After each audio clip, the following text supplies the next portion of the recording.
Kita akan bersama-sama kembali belajar pada minggu ini ya, dan kita akan membawa hati kita dan kita belajar apa sih tujuan daripada peristiwa yang ada dan pandemik wabah, atau mungkin kita bisa sederhanakan tulah yang bukan seperti perjanjian lama, tetapi ini terjadi karena kesalahan manusia atau kesalahan hal-hal yang di luar kontrol manusia, atau karena kondisi manusia terjatuh dalam dosa.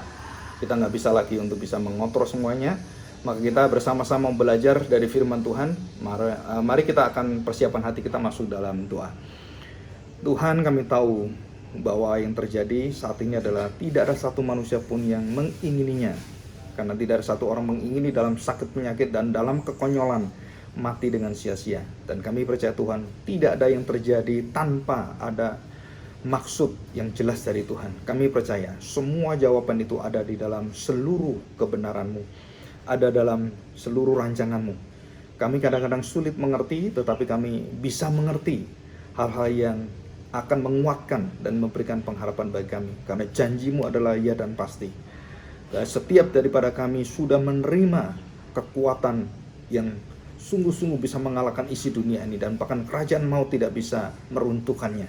Dan kami percaya Tuhan, hidup dalam roh-Lah yang akan menjadi kekuatan kami. Tolonglah kami supaya kami melalui firman-Mu kami bisa melihat keberadaan sakit penyakit pandemi dan tulah atau wabah ini sebagai kemuliaan bagi Tuhan.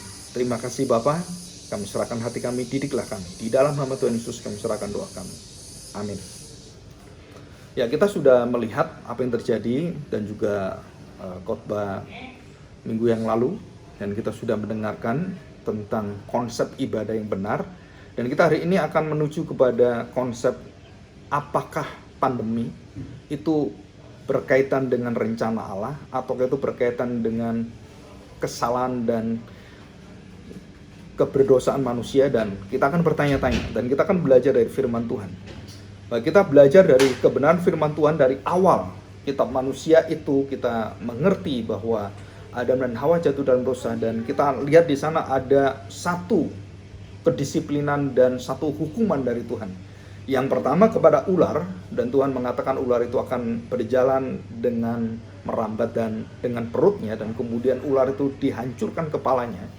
Dan yang kedua adalah tanah dikutuk oleh Tuhan dan tidak bisa lagi dengan baik, dengan normal memberikan yang seperti semula karena kejatuhan manusia dalam dosa. Dan kemudian kita melihat manusia, khususnya Adam, akan bekerja dalam kesusahan dan dengan sangat berat sekali. Dan itulah satu tanda petik disiplin dari Tuhan. Dan yang terakhir adalah wanita akan melahirkan dengan kesakitan. Dan di situ kita melihat Allah bukan memberikan hukuman ini atau disiplin ini untuk menjatuhkan manusia, tetapi untuk mengingatkan pada manusia supaya kembali kepada firman Tuhan, kembali kepada dirinya sendiri. Dan Tuhan bukan hanya bisa memberikan disiplin dan hukuman dan juga mengutuk tanah itu, tetapi juga Tuhan memberikan penebusannya dan janjinya. Dan kita melihat hal ini, dan kemudian dari hal ini kita melihat banyak contoh-contoh di Alkitab itu ada terjadi wabah dan musibah, malapetaka, sakit penyakit yang diizinkan dan betul-betul diberikan dan ditimpakan Tuhan kepada kita.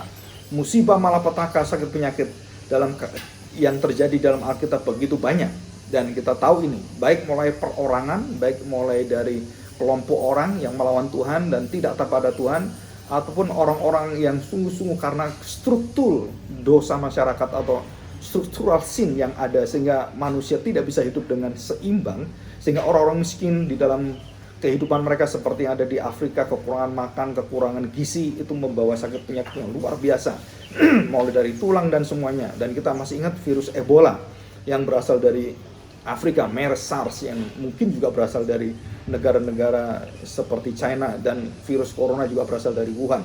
Dan itu semua bukan berasal dari kota itu, tetapi dari binatang-binatang yang tercemar dengan hal seperti ini.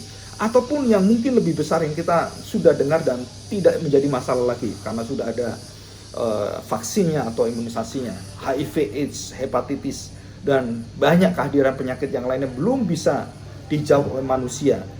Tetapi dari hal ini kita minimal sebagai jemaat kita menanyakan hal ini. Ya, apa yang kita tanyakan? Hal apa yang menjadi keinginan tahu kita akan bertanya sama semua yang saya dengarkan. Mengapa Allah mengizinkan hal ini terjadi? Mengapa? Kalau Allah itu baik, kenapa Dia izinkan penyakit ini membunuh banyak ribuan orang dan menjangkiti ratusan ribu orang? Bahkan seperti yang terjadi pada zaman abad 14 yang pes atau Black Death yang ada di Eropa, yang sampai puluhan juta, hampir 100 juta orang mati. Mengapa ini terjadi? Nah, jawaban-jawaban seperti ini, kita tidak akan menjawabkan jawaban langsung dari Tuhan, bahwa Allah mengatakan, ini adalah aku lakukan karena A, B, C, D. Tidak seperti itu. Tetapi Tuhan sudah memberikan kita firman-Nya, Tuhan sudah memberikan kebenaran yang sungguh-sungguh ada di sana semua. Kita akan belajar dari satu kejadian dalam Keluaran pasal 9 ayat 14 dan 16. Kita akan baca Keluaran pasal 9 ayat 14 dan 16. Demikian bunyi firman Tuhan.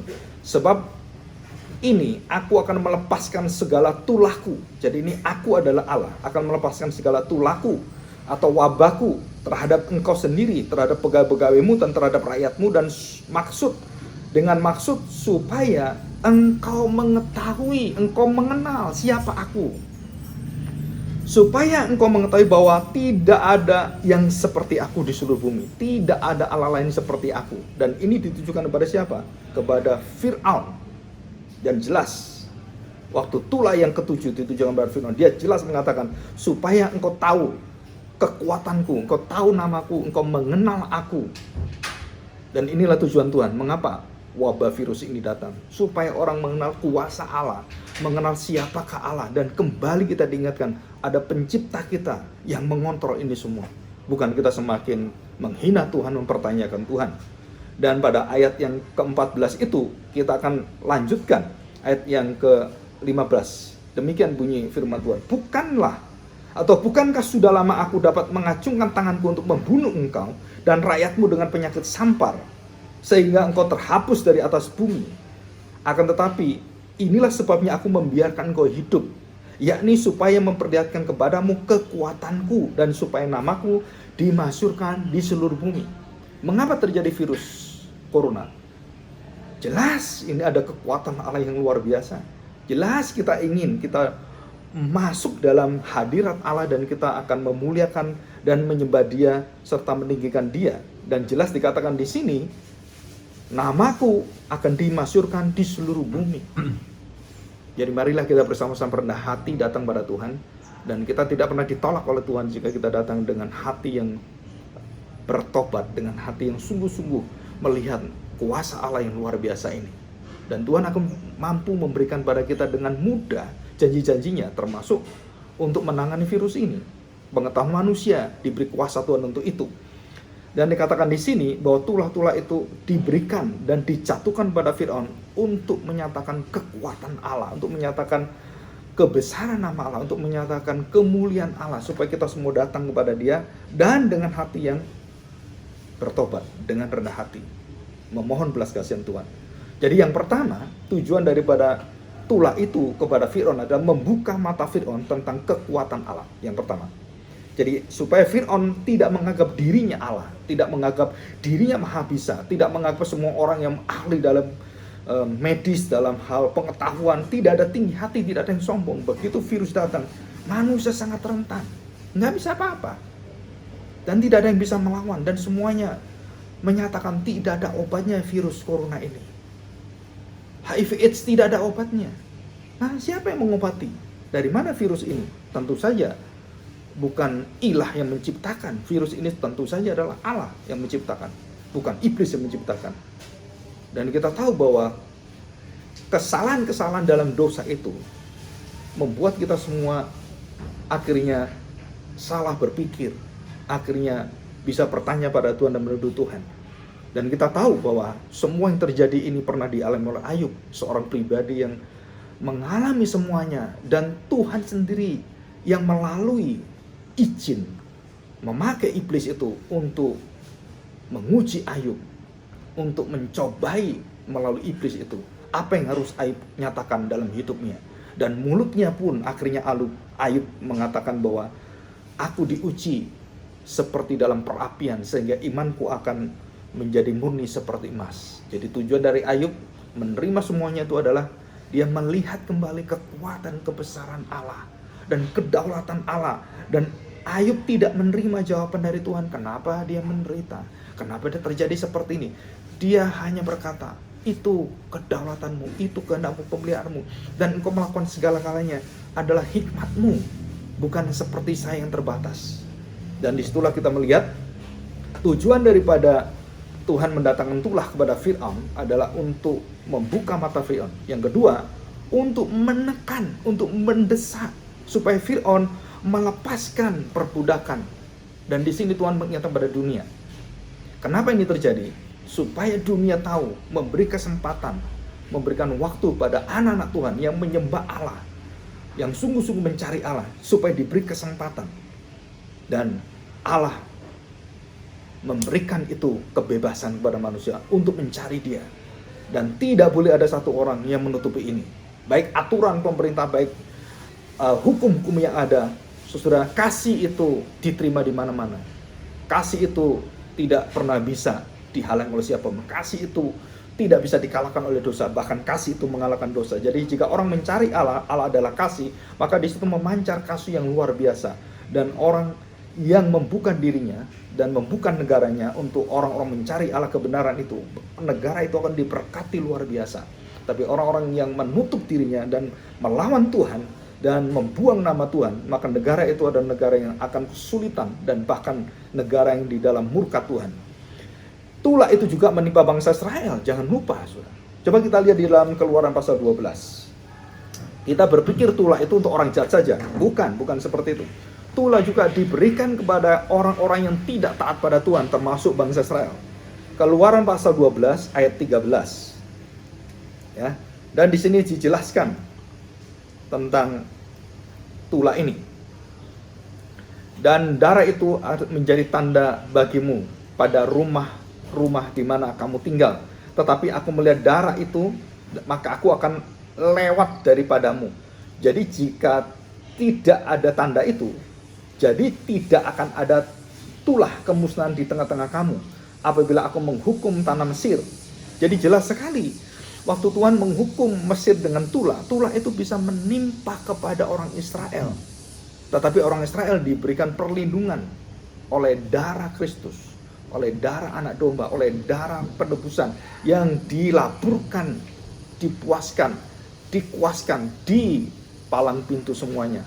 Dan tidak bisa wabah itu masuk ke dalamnya karena ada perlindungan dan penebusan Tuhan di sana. Dan bukan berarti bangsa Israel kebal terhadap wabah, terhadap tulah, bukan, karena Tuhan yang melindunginya. Termasuk Ayub, waktu perlindungan pagarnya dicabut oleh Tuhan, maka iblis bisa menggocok tubuhnya, iblis bisa merusakkan tubuhnya, iblis bisa merampok semuanya karena Tuhan melepaskan dan mengizinkan pagar itu dibuka. Dan kemudian iblis merampasnya. Jadi di sini jelas sekali bahwa Allah mampu mengontrol, melindungi umatnya terhadap semua penyakit dan semua wabah. Ini yang pertama. Jadi yang pertama adalah penyakit itu tidak kena kepada bangsa Israel karena Tuhan yang melindunginya. Dan bagaimana jika bangsa Israel itu sendiri melakukan perlawanan terhadap Tuhan, ketidaktaatan dan tanda petik murtad terhadap Tuhan. Nah ini kita akan melihat Imamat pasal yang ke-26. Imam pasal 26 ayat yang ke-21. Demikian bunyi firman Tuhan. Imamat pasal 26 ayat yang ke-21 ya. Ada peringatan dari Tuhan. Jikalau hidupmu tetap bertentangan dengan daku dan kamu tidak mau mendengarkan daku, maka aku akan makin menambah hukuman atasmu sampai 7 kali lipat setimpal dengan dosamu. Luar biasa ini. Jadi kalau kita tidak menjaga kekudusan, kita tidak menjaga kebenaran Allah, kita tidak menjaga pengetahuan kita akan Allah dalam sungguh-sungguh dan menikmati hadiratnya, kebenarannya itu, maka kita melawan Tuhan, dan semakin melawan Tuhan, maka ditimpakan hukuman itu akan dilipatkan oleh Tuhan sampai 7 kali lipat. Dan itu akhirnya terjadi. Kita lihat di dalam Bilangan pasal yang 16 ayat 49. Demikian bunyi firman Tuhan. Dan mereka yang mati kena tulah itu ada 14.700 orang banyaknya. Belum terhitung orang-orang yang mati karena perkara Korah. Jadi berapa puluh ribu orang mati. Kenapa? Karena ketidaktaatan mereka. Dan mereka dibinasakan Tuhan dengan tulah yang sangat luar biasa. Nah, kita lihat pada pasal 25, Bilangan pasal 25 ayat yang ke-9. Demikian bunyi firman Tuhan. Orang yang mati karena tulah itu ada 24.000 orang banyaknya. Tuhan berfirman kepada Musa, Pinehas anak Eleazar, anak Imam Harun, telah menyurutkan murkaku daripada bangsa Israel. Oleh karena itu, ia begitu giat membela kehormatan di tengah-tengah mereka, sehingga tidaklah kuhabisi orang Israel dalam cemburuku. Jadi di sini dikatakan Tuhan menahan karena ada orang-orang yang masih menyembah Dia. Dan inilah apa tujuan kita melihat terjadinya virus wabah ini. Dan ada dalam firman Tuhan semuanya. Dan kita masih ingat apa yang terjadi dengan ketidaktaatan bangsa Israel menyembah berhala pada zaman Elia dan menyembah nabi-nabi Baal. Dan mereka semua turut pada nabi-nabi palsu itu. Maka tidak didatangkan hujan 3 tahun. Dan ini adalah wabah. Tidak datang hujan 3 tahun, terjadi kelaparan, kematian ternak. Dan bayangkan saudara, kita tidak ada hujan aja 1 musim, itu sudah setengah mati luar biasa. Apalagi 3 tahun. Dan berapa kematian di sana. Dan itu pada zaman Elia karena ketidaktaatan bangsa Israel.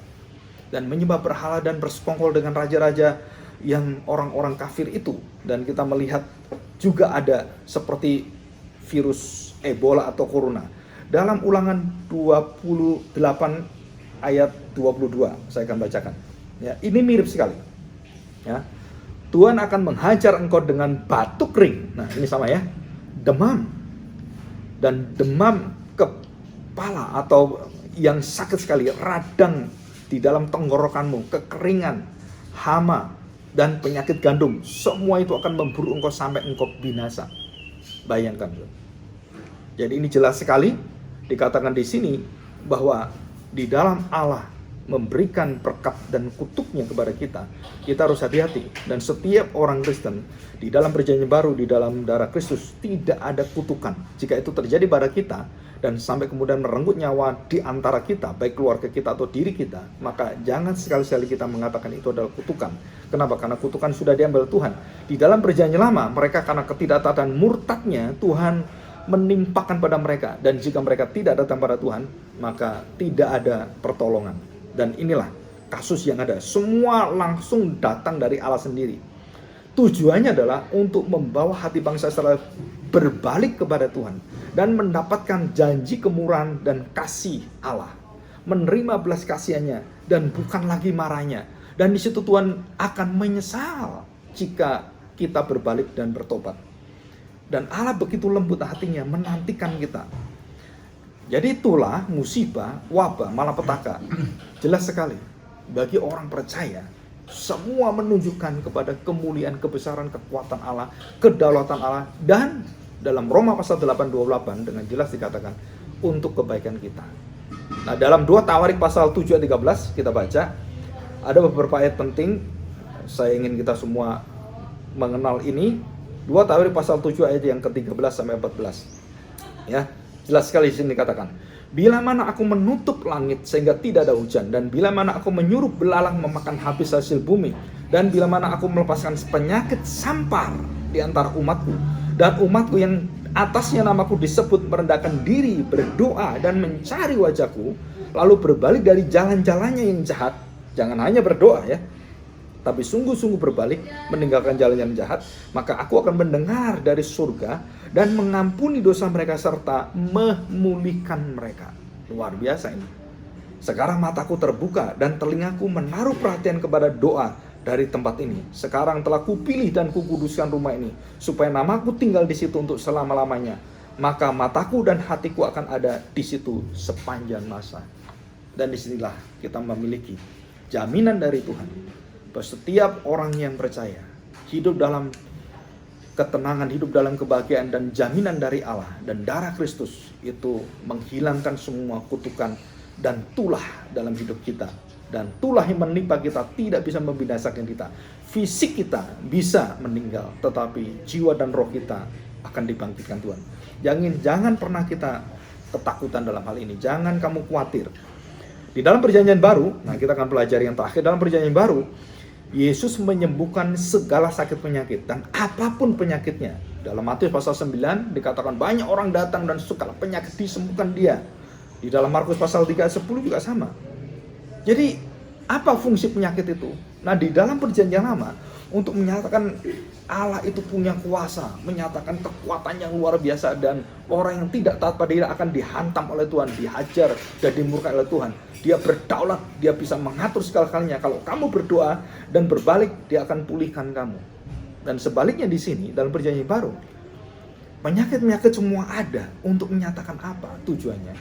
Menyatakan Yesus adalah Anak Allah. Dia berkuasa seperti Allah dalam perjanjian lama. Dia menyatakan dia adalah Yahweh itu. Dia bisa menyembuhkan orang-orang dari segala penyakit yang tidak mungkin disembuhkan oleh siapapun. Dari penyakit kebutaan dari sejak kecil, masuk dalam kubur 4 hari, dan kemudian kita lihat laut yang begitu tidak bisa dikontrol dengan ombak begitu hebat, ditenangkan oleh dia. Bahkan kalau sekarang Tuhan Yesus melihat ada tornado, tornado pun bisa didiamkan oleh dia. Diam engkau, angin tornado, tenang aja dia. Kalau itu terjadi, dan bisa dengan kuasa Tuhan kita yang luar biasa itu. Jadi tujuan sakit penyakit dan tulah yang ada untuk apa? Atau orang kerasukan dan juga kuasa-kuasa kegelapan yang ditaklukkan oleh Tuhan untuk menunjukkan siapakah dirinya. Maka di sini dengan wabah virus corona ini, mari kita tawarkan, kita undang orang-orang untuk datang kepada Kristus. Tidak ada hal yang mustahil. Dan di situ kita akan mengenal Tuhan dengan kuasanya. Dan tidak mustahil juga ada orang yang tertimpa dengan virus ini bisa disembuhkan oleh Tuhan. Tapi itu bukan tujuan daripada kita mengenalkan Kristus. Kita menyatakan bahwa kematian yang ada dalam diri kita bukan yang disebabkan corona, tapi yang disebabkan karena dosa dan maut itu tidak akan menimpa kita. Jauh lebih besar yang dijamin oleh Tuhan daripada virus corona ini. Tuhan menjamin kita adalah wabah yang tidak pernah bisa dihindari manusia, maut, kematian yang kekal itu, hukuman Allah. Dan itu terus ada bayang-bayang dalam setiap hati manusia. Dalam masa depan manusia akan dihakimi oleh Tuhan. Dan Tuhan katakan, aku akan membebaskannya. Dan inilah waktu kita bersama-sama menyaksikan Yesuslah penolong dunia, juru selamat dunia. Dialah penebus dosa manusia. Dan segala sakit penyakit di tangan dia, itu semua dibereskan oleh dia. Dan tubuh kita akan digantikan yang baru. Mengapa Allah masih tetap mengizinkan sakit penyakit, kesusahan, penderitaan, musibah jatuh menimpa orang seperti Ayub, seperti orang-orang percaya yang sekarang ini, bahkan mengalami penderitaan yang luar biasa, di penjara, digebukin, dianiaya, dan banyak sekali. Dengan jelas firman Tuhan mengatakan, saudara, untuk memulihkan, untuk memberikan kesempatan, untuk menyatakan belas kasihan Tuhan, untuk menyatakan keindahan ini bersama dengan Tuhan. Dan bahkan kesaksian-kesaksian para martir, orang-orang menderita bersama dengan para misionaris, sungguh indah sekali.